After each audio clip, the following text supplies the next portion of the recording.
যে অনেক মহিলা এসে বলবে, ভাবি আপা কি বলবো, আর আপনার ভাই এত কেয়ারিং, কি যে যত্ন করে আমারে, আমার দিক খুব খেয়াল রাখে, একটু সমস্যা হতে দেয় না, বাইরে গেলে একটু পর পর ফোন দিয়ে মেসেজ দিয়ে খবর নেয়, বুঝবেন যে সাক্ষাৎ শয়তান হাজির হয়ে গেছে। সবার কাছে অনুরোধ, আমার চ্যানেলটি দয়া করে সাবস্ক্রাইব করবেন। কেহই সাবস্ক্রাইব না করে যাবেন না,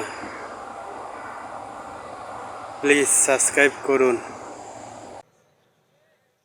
এই লোক হয়তো সৎ উদ্দেশ্যে বলছে, কিন্তু শয়তান তাকে দিয়ে বলাচ্ছে আপনাকে অশান্তিতে ফেলার জন্য। মনে রাখবেন, যারা নিজেদের তারিফ করে তারা হয়তো পজিটিভ মানুষ দেখে তারিফ করে, তাদের সংসারে এমন এমন অশান্তি হয় যেগুলো হয়তো আপনাদের হয় না, শুধুমাত্র শয়তান ওইগুলো আপনার সামনে হাজির করছে। খবরদার, ওইগুলো দেখে খুব সহজেই একে অন্যের প্রতি জাজমেন্ট করতে যাবেন না। তাহলে দাম্পত্য জীবনে সুখ শান্তির জন্য অন্যের সুখের মিথ্যা গল্প শুনতে যাবেন না। যদি সত্য গল্পও হয় তবুও মনে রাখবেন যে হয়তো সে একটা দিক তুলে ধরছে, তাদের আরো চ্যাপ্টার আছে সেটা তারা তুলে ধরছে না, তাদের চাইতে আমরা আলহামদুলিল্লাহ কম সুখে নেই। নিজেদের পজিটিভ গুলো দেখার চেষ্টা করবেন। 8 নম্বর, ক্ষমা করতে শেখা। দেখুন, ক্ষমা করতে না পারলে দাম্পত্য জীবনে কেন, কোন জীবনে আপনি কখনো সুখী হতে পারবেন না। সবকিছুকে অনেক বড় করে দেখবেন না, অনেক কিছুকে ক্লোজ করবেন, ছোট করবেন। এবং মনে রাখবেন, আল্লাহ তাআলা ক্ষমাশীলকে ভালোবাসেন। কোরআনে আল্লাহ তাআলা একাধিক জায়গা বলেছেন, যারা ক্ষমা করে আল্লাহ তাদেরকে ভালোবাসেন।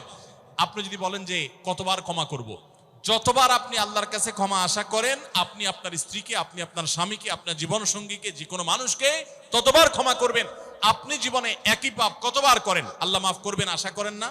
তাহলে আপনার আল্লাহর বান্দাকে কেন আপনি ক্ষমা করবেন না? বিধায় ক্ষমা করা এটা শিখতে হবে। কখনো কোনো ভুল হয়েছে বুঝতে পারলে পণ্ডিতি না করে সাথে সাথে ভুল স্বীকার করা জানতে হবে, যে হ্যাঁ এটা আমি ভুল করেছি। হ্যাঁ, এটা স্বীকার করলে সে একটু মাথায় উঠে যাবে, সে একটু লাই পেয়ে যাবে, পাক। কিন্তু এটা একটা ভালো গুণ, পরবর্তীতে এটাকে ব্যালেন্স করতে পারবেন অন্যভাবে। ভুল স্বীকার করবেন। মেয়েদের সাথে বিশেষ করে যখন ঝগড়াঝাটি হয়, কোনো কিছু হয়, মনে করেন ঝগড়া তুমুল আকারে চলে গেছে, এখন আপনার স্ত্রী আপনার মৃত্যুদণ্ড জারি করবেন, জাস্ট এটা বাকি আছে।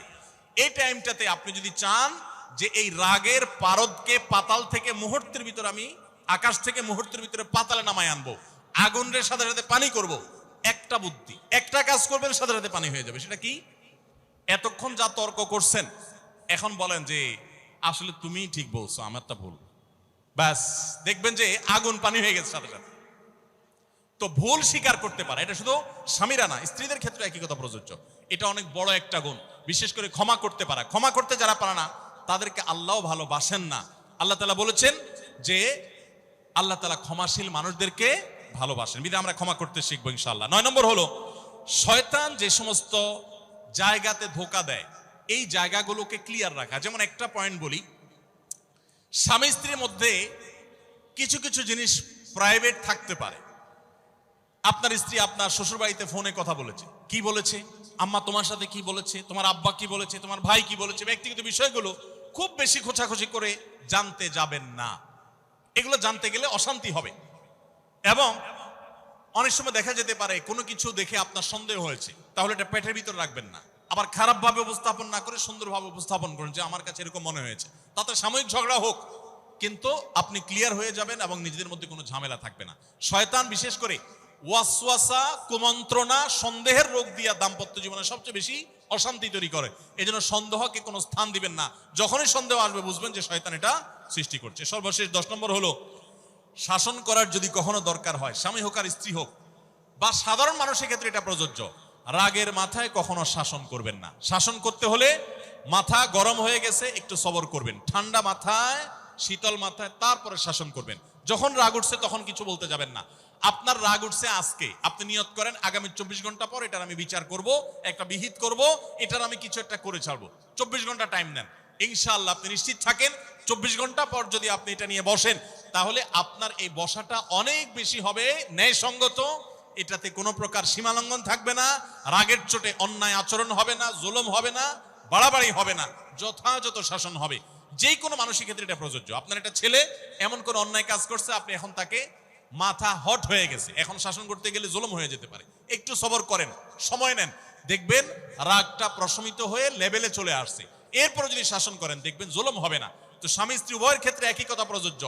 ঝগড়া যখন করতে মন চায়, মেজাজ যখন গরম হয়, তখন না করে একটু পরে করেন।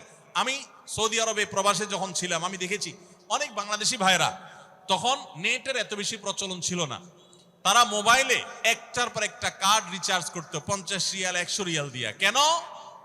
শুধুমাত্র বউয়ের সাথে ঝগড়া করার জন্য। কিসের জন্য?